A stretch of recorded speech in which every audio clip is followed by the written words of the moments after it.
Les amis, si je vous dis un oiseau, symbole de la Polynésie, qu'on retrouve partout, sur toutes les îles, à travers tous les archipels, vous me dites... Eh oui! Mais non! Il m'énerve celui-là, il m'empêche de filmer mes vidéos. Des fois j'ai envie de filmer ma tronche pour vous raconter des histoires et toutes les 2 minutes...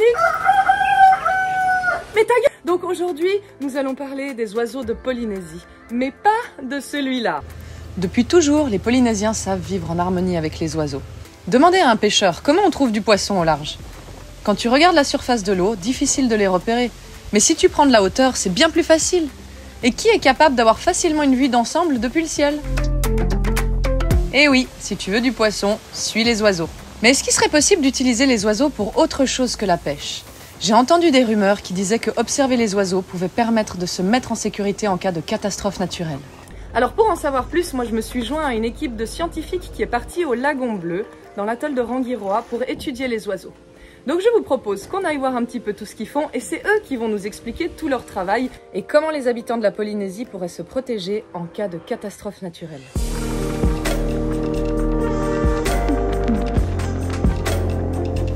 Pour se rendre au Lagon Bleu, on a embarqué dans un bateau, un Potimarara, avec nul autre que Taorama, notre capitaine. Il nous a amenés jusqu'à son motu pour réaliser la mission. À peine parti, il remarque que quelque chose bouge juste sous la surface de l'eau.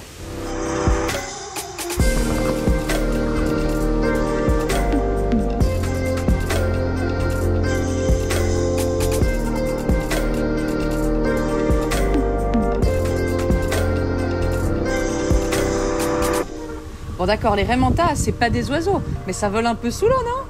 Bon allez, reprenons notre route vers le camp de base de notre mission.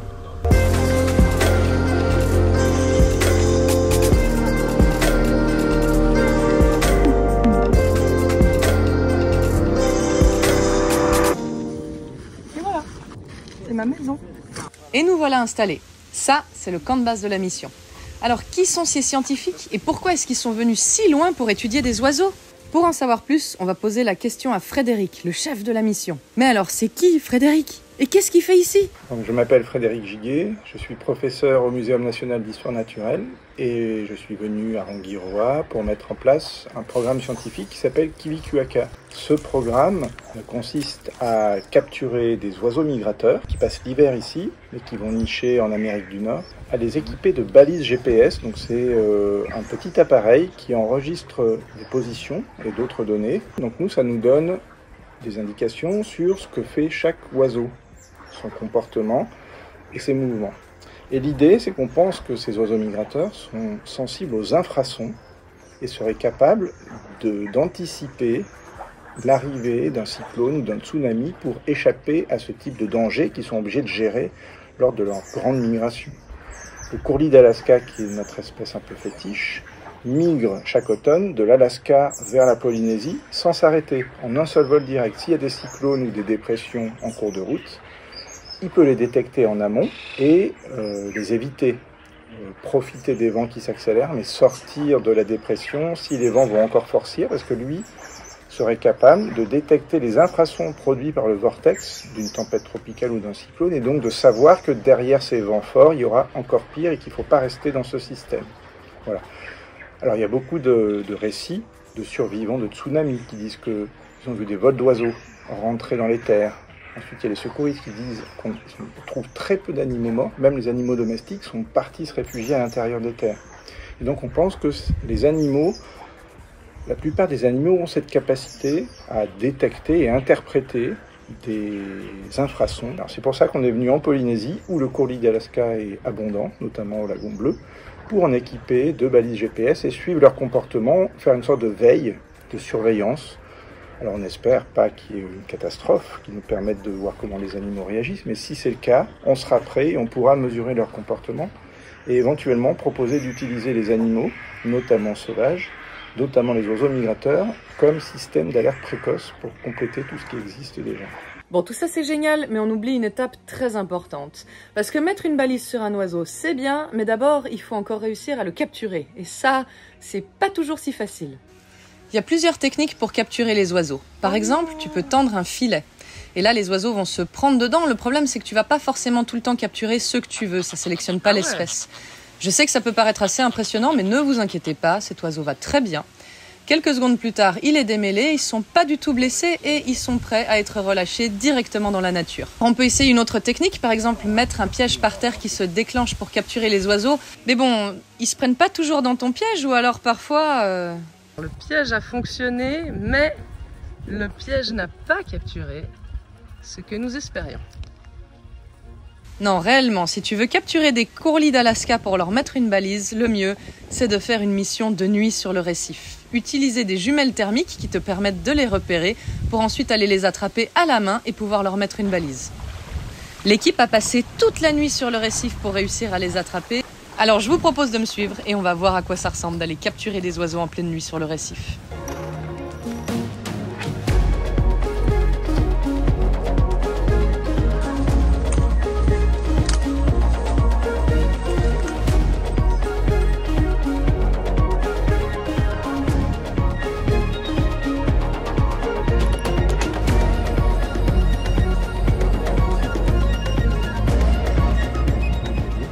Il faut que je vous explique la situation dans laquelle je me trouve là. On a capturé l'oiseau qu'on voit sur la vidéo. Et donc après, la personne avec qui j'étais a continué à aller capturer des oiseaux. Et m'a dit, tiens, prends ce petit sac avec l'oiseau dedans et va le mettre dans la tente. Mais moi, je sais pas trop comment on met un oiseau dans une tente. Je vais faire de mon mieux. Voici la seule image que j'ai réussi à filmer de moi en train de mettre l'oiseau dans la tente. Donc je sais, on voit pas grand chose, mais il faisait nuit et j'étais toute seule à filmer, donc bon, on va se satisfaire de ça. Tout ce que vous avez besoin de savoir, c'est que l'oiseau va très bien. Je sais que vous voyez vraiment pas grand chose là, d'ailleurs moi non plus. Le seul point de repère que j'ai, c'est une toute petite lumière verte accrochée à un cocotier. Mais bon, ça va. Je dois dire que là, le petit retour de nuit dans le lagon en marchant toute seule, c'est assez cool.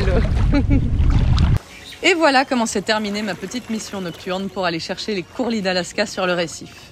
Mais malheureusement, il n'y a pas que des bonnes nouvelles quand il s'agit des oiseaux de Polynésie. On a des exemples en plus historiques quand on regarde les récits anciens. Il y a des espèces de petits oiseaux terrestres, marcheurs, qui volent les pas ou très mal, qui ont été observés quand les premiers explorateurs européens sont descendus sur l'île. Ils ont vu un oiseau marron avec des pattes rouges marcher sur le sol. Ils l'ont dessiné, décrit, et puis cet oiseau ne sera plus jamais revu. Après ce passage, les hommes s'installent avec tous les animaux qui les accompagnent, et cette espèce, très sensible sans doute à la prédation, disparaît très vite. On ne se rend pas forcément compte que les chiens, les chats, les rats, tous ces animaux domestiques, en fait, ça peut être un très gros problème pour les oiseaux de Polynésie. Il y en a beaucoup qui ont déjà disparu, mais il y en a aussi beaucoup maintenant qui sont en danger. Et d'ailleurs, tout ça me fait penser... On a pu suivre les oiseaux qui ont été bagués parce que cette mission, elle a eu lieu il y a des mois déjà. Je vous propose qu'on voit le trajet qu'a fait VK124, l'un des oiseaux qui a été bagué par l'équipe. Il est remonté jusqu'en Alaska depuis la Polynésie et puis finalement il est revenu à son point de départ, au Lagon Bleu, là où la mission avait été effectuée. Alors je vous propose qu'on regarde des photos de VK124. Malheureusement, il est mort et il semblerait, vu ce qui reste de lui, qu'il a été mangé par un chat. En fait, il y a beaucoup d'îles et de motus en Polynésie sur lesquelles il n'y a pas de chats et de chiens. Le problème, c'est que si quelqu'un en amène un jour, ça devient une menace pour tous les oiseaux qui utilisent cette île comme refuge. Et on n'y pense pas forcément. Mais en fait, amener un petit chat trop mignon sur un motu, ça peut faire un vrai carnage. Alors avoir un chat ou un chien sur une île sur laquelle il y a déjà tout plein d'animaux domestiques, ça change pas grand-chose. Mais il y a des îles qui sont vraiment protégées et c'est important de ne pas amener d'animaux domestiques là-bas. Sinon, vous risquez de tuer des oiseaux comme VK124 qui pourtant avait fait un très grand voyage. Mais pour lutter contre tout ça, il y a une association ici en Polynésie qui s'appelle la SOP Manu, la Société d'ornithologie de Polynésie. L'association Manu organise énormément de missions de dératisation et fait de la sensibilisation auprès du public. Et ils soutiennent aussi des missions comme celle qu'on vient de voir dans ce film qui permettent l'étude et ensuite la protection des oiseaux de Polynésie.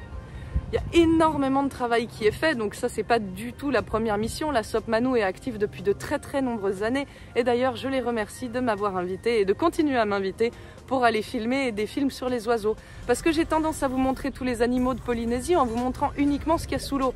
Mais je parle beaucoup moins des animaux qui se trouvent sur Terre ou dans les airs. Alors les amis, sur ce, je vais vous laisser et vous dire à très bientôt pour de nouvelles aventures parce qu'on va repartir avec l'association Manou, cette fois pour filmer une mission de dératisation. Et sur une île complètement différente, très loin d'ici. Je ne vous en dis pas plus, à part à très bientôt pour de nouvelles aventures. Bye bye.